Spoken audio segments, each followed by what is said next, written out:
Hi again everyone, Scott Player Popcorn fan here, and in this video, I just watched the newest Texas Chainsaw Massacre film, the 2022 reboot, which is it's another reboot, and it's on Netflix, so you can watch it on Netflix if you guys have Netflix.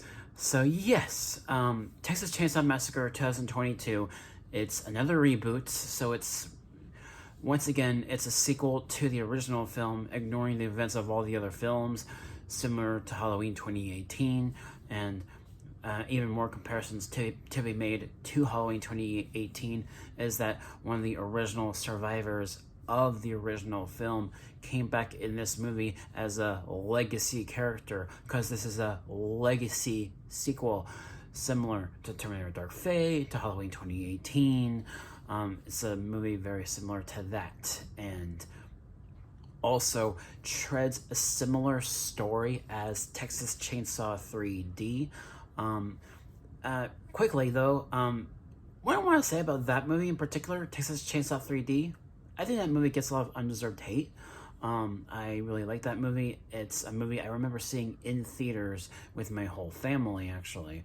I remember seeing it back in 2013. It was like January, so it was around this same time back in 2013 that Texas Chainsaw 3D came out, and I remember really enjoying it, and I actually kind of liked the twists and turns within that film. And this movie, Texas Chainsaw, it tells a similar kind of story, but a lot of the main characters in this movie aren't as fleshed out, and you just don't really, care.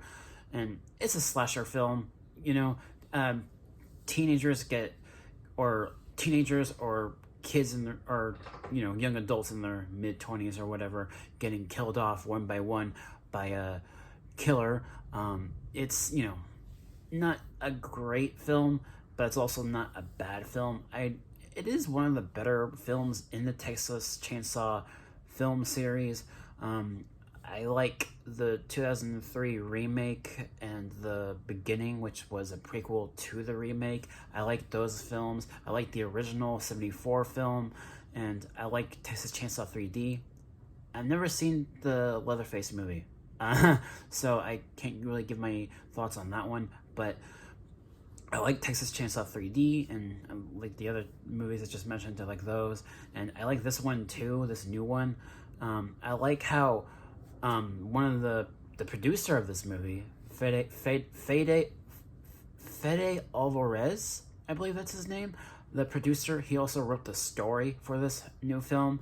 He was the director of the Evil Dead remake, and that movie I love. So naturally, there was quite a bit of a talent behind the scenes when they made this film, and I like a lot of the kills in this movie. They're very graphic, and carnage candy. If you're someone that watches a slasher film for the carnage candy, you'll definitely get that in this film. There's a lot of gruesome kills and all that, but there are moments where like they're using CG blood, and it just CG blood.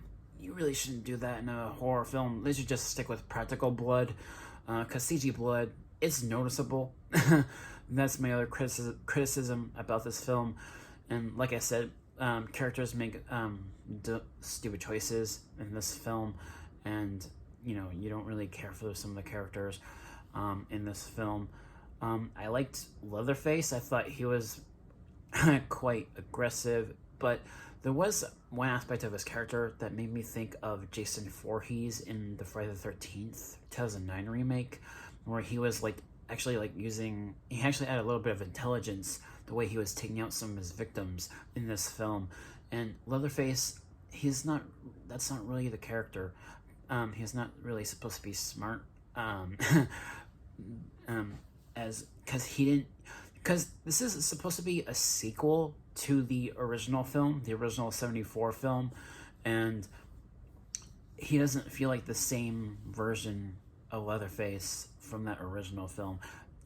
Like I said, he was a little bit smarter, and that's not really the character. And this movie, it doesn't do anything new. it's the same kind of story that we've seen so many times throughout this franchise, and it just doesn't do anything new or different, which, again, like I said, that's actually one of the reasons why I like Texas Chainsaw 3D, because it did a few things differently, especially with some of the twists and turns near the end, and I thought those worked in that film, even though the execution wasn't great in that film. But I appreciated the twists and turns and the things they did differently with Leatherface in Texas Chainsaw 3D. And this movie, it just doesn't do anything new or different. That's another criticism. But yeah, overall, I did enjoy this film, and I liked the production value. Had good lighting, good tone. Definitely do think that it's one of the better looking Texas Chainsaw films. But yeah, overall, it's a decent slasher flick. I enjoyed it, and if I had to give it a grade, I'd probably give it like a B minus. That'd be my grade for Texas Chainsaw Massacre 2022. Thank you guys so much for watching, and I will catch you all in the next video. Peace.